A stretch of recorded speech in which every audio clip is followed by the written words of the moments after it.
Diego Israel Villalpando Camberos, quien estudia el tercer semestre de la licenciatura en Economía y Finanzas en el Tecnológico de Monterrey, Campus Estado de México. Entre sus logros personales y profesionales destacan un segundo lugar en competencia de atletismo de 200 metros, planos en el TEC de Monterrey en el año 2011, así como numerosos premios en competencias de natación y fútbol de la Universidad Nacional Autónoma de México. Tiene un segundo lugar en el primer concurso Intercampus de Poesía y Narrativa en la Universidad Tec Milenio en el año 2013, así como la obtención de la mención honorífica de excelencia en la Universidad Tec Milenio, que lo acreditaría como el mejor promedio de la generación 2012 a 2015, y con la cual se haría acreedor a una beca de excelencia para realizar sus estudios profesionales en el Tecnológico de Monterrey. Ha participado en concursos de oratoria y debate público en el Instituto Mexiquense de la Juventud y ha colaborado con artículos de opinión para las revistas Mi Espacio, Animal Político y Sin embargo México. Démosle entonces la bienvenida a nuestro siguiente ponente que abordará el tema ¿Por qué el PRI sigue ganando en el país?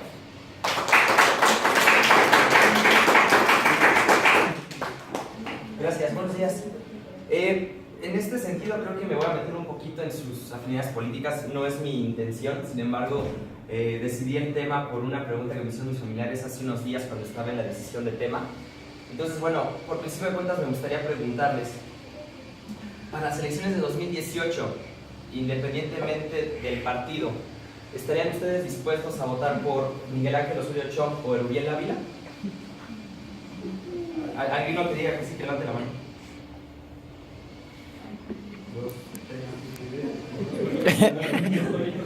Pocos. Ahora, independientemente del candidato que fuera postulado, ¿hay alguno que estaría interesado por votar por el PRI en el 2018? No. Bueno, ok. ¿A qué debemos este fenómeno? Bueno, yo me enfoqué en el sentido de que México vive una crisis democrática que no ha podido resolver desde hace mucho tiempo. Con el experimento que intenté hacer ahorita, que salió un poquito diferente a lo que planeaba en otros escenarios, podemos encontrar lo que aquí les quiero mostrar. Por ejemplo, vemos que las tendencias hacia el 2018 nos dicen, en el Financiero, una reciente encuesta decía que López Obrador tiene una ventaja de 4% respecto a Margarita Zavala. El periódico Reforma dice que son 5 puntos. Por favor. Y lo podemos ver en otro escenario que es hecho por El Economista en marzo.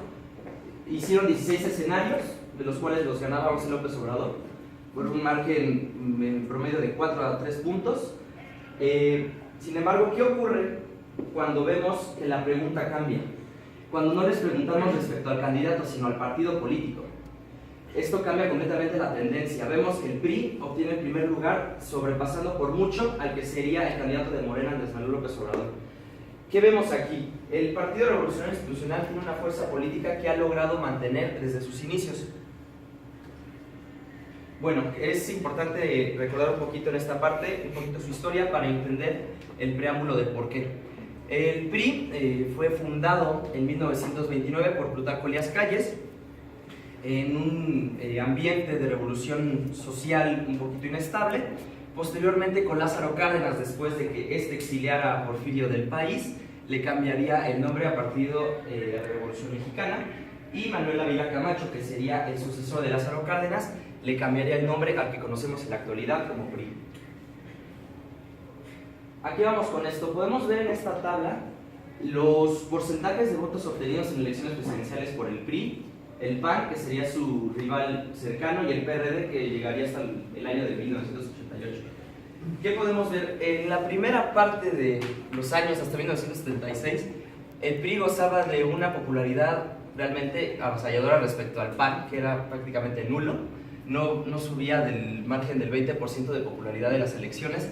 Sin embargo, ¿qué ocurrió en 1982? Empezamos a ver una picada hasta llegar a 1988, que se detiene en el 94 y terminaría cayendo hasta el 2006, que es cuando caería por primera vez en su historia hasta la tercera fuerza política del país, recuperándola en el 2012 con Enrique Peña Nieto. ¿Qué quiero argumentar con esto? El PRI tiene dos momentos históricos, antes del 88 y después del 88. ¿Qué ocurre? Del 29 a esta elección, que fue con Carlos Salinas de Gortari, el PRI gozó de una mayoría absoluta. Vamos a ver por qué en esta primera parte.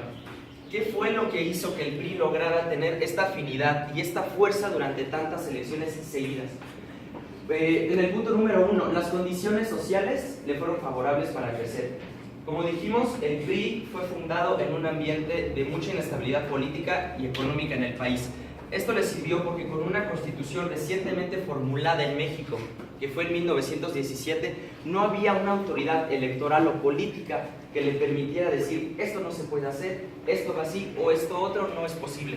El PRI aprovechó esta oportunidad y fue haciendo de la Constitución algo un poquito más manejable a su manera. No digo que sea correcto o incorrecto, simplemente estuvo en las condiciones correctas y más idóneas para lograr crecer. En el segundo punto, defiendo que la unión de las fuerzas revolucionarias le dio un poder inigualable. ¿Qué me refiero con esto? Después de la guerra que tuvo México, después de ver a Plutarco Elías Calles, Álvaro Obregón, Madero, Huerta, todos los revolucionarios que conocemos, Plutarco Elías Calles tuvo una idea brillante. ¿Qué fue? Vamos a unir a todos estos guerrilleros que en su momento estaban contrariados, que no se ponían de acuerdo, que no tenían una manera de poder decidirse entre ellos mismos, y vamos a hacerlos que se unan en un frente común. El PRI lanzó el que fuera el abuelo del PRI en su momento, lanzó una convocatoria al pueblo, en la cual los convocaba a unir sus fuerzas, dejando las armas y votar ahora por sus ideales desde un lugar en el que se le pudiera dar cauce a todas estas fuerzas que buscaban en el país. Como siguiente punto, podemos buscar el control de las masas. ¿A qué se refiere esto? Lo vemos con el presidente, uno de los presidentes más icónicos del PRI, Lázaro Cárdenas, el cual tendría la cualidad de ser un presidente estadista y con mucho carisma respecto a otros que tenemos en el PRI. ¿Qué tendría él de ventaja respecto a los demás? El momento en el que vivía México con él era incertidumbre de nuevo. Estábamos cerca de una guerra mundial y después de haber vivido ya una guerra bastante larga de la Revolución Mexicana. Lázaro Cárdenas, ¿qué obtuvo? Una fuerza basada en hacer coaliciones, en hacer sindicatos y en dar derechos laborales que les ayudaran a todas estas personas a creer de nuevo en las instituciones que se estaban creando en el país. Me gustaría citar a Gómez en el año 2000, que decía: el poder interno del PRI se basó en una amplia base clientelar echada a andar de la mano de obra del país. Volvemos a repetir lo que decíamos, utilizó a toda su mano obrera, campesina y todo lo que pudo para tener a esa gente arropada y poder decirles: este es el proyecto que te conviene, por favor, apóyame. Y Lázaro Cárdenas fue el que mejor lo logró. Después, esta base que obtuvo, este buen proyecto, le daría cauce y le daría función hasta el año del 88. El PRI empezó a tener síntomas de debilidad a partir del 82, sin embargo no les dio la suficiente importancia que debía haber tenido.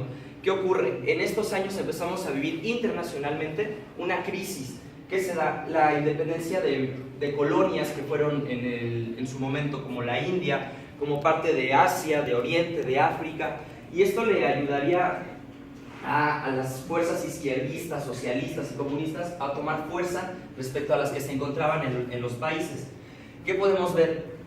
Después de este movimiento tuvo que echar mano de lo que podríamos llamar algunos, otros no, el fraude electoral más fuerte de la historia, en el cual se le robaría la presidencia al candidato de la izquierda, de la primera izquierda en México, que sería Cuauhtémoc Cárdenas, en manos de Carlos Salinas de Gortari, con la llamada caída del sistema. Después de esto, de ver que estuvieron tan cerca de perderse las elecciones, el PRI tuvo que usar una estrategia muy diferente. Vamos a verla, es modernización de prácticas, como ya lo había comentado, las voy a ir mencionando. Una apuesta por los grupos vulnerables. ¿De qué se dieron cuenta los directivos del PRI? Que esa gente que los apoyó durante 30, 40 años desde sus inicios, estaba envejeciendo. Estos grupos de sindicatos, de toda esta base obrera y campesina, estaba empezando a envejecer y ya no trabajaba, ya no ejercía, no tenía las posibilidades de poder ir a las urnas y decir: yo voto por ti.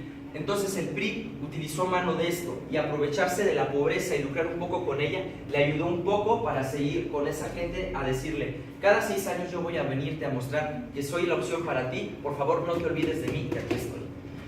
En la segunda, terreno dividido. Cito a Gustavo Assis en el 2016, que decía en una columna del Universal: ¿cómo el PRI conservaría el poder? Lo más visible resulta ser que el prismo en general es la minoría más grande. ¿Qué es lo que ocurre? A pesar de que fue perdiendo adeptos, con el PRD, que posteriormente se fundaría con el PAN, que iniciaría un proceso de consolidación, el PRI logró ser esa base que lograría decir a los mexicanos: a pesar de que estés harto de mí, que tú no veas cambios, soy la única opción viable porque los demás no se ponen de acuerdo. No tienen algún candidato que me pueda hacer frente a los que yo tengo. Y bueno, finalmente, la nueva generación, que es la que tenemos en la actualidad, que son conocidos periodísticamente como los Golden Boys. ¿A qué se refieren esto? Son un grupo de estadistas, de políticos, de profesionales, economistas, que fueron educados en universidades extranjeras, en Harvard, en Yale, en Stanford, y esto les daría la base para poder ser amigos de Estados Unidos, en el sentido de que pudieran apoyar al sector mexicano de una manera diferente. Esto donde lo vemos con Carlos Salinas de Gortari, que decide romper con esta cultura y cambia el modelo económico al neoliberalismo. A partir de él podemos ver a clientes como Ernesto Zedillo, el mismo Enrique Peña Nieto, el que es ahorita secretario de Hacienda y Crédito Público, Luis Videgaray, que son parte de esta comunidad que está bien arropada por él y que ha seguido muy bien esta nueva estrategia que les ha dado resultados. Cito a Denise Dresser, una politóloga mexicana, que dice: una ecuación cuidada, perfectamente planeada. Cara bonita, dinero, televisoras, publicidad, PRI dinosaurico es igual a triunfo electoral. Nada más me gustaría terminar con un pequeño video. Por favor.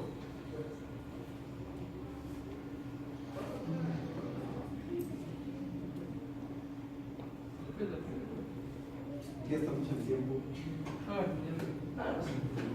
Bueno, finalmente, ¿qué podemos concluir con esto? El PRI logró estar en las condiciones adecuadas, logró tener las condiciones que le ayudaran a México y logró hacer que la nación le lograra llamar la atención. ¿Es una buena opción? Sí, pero es momento de realmente democratizar al país y darle opción a los demás partidos. Muchas gracias.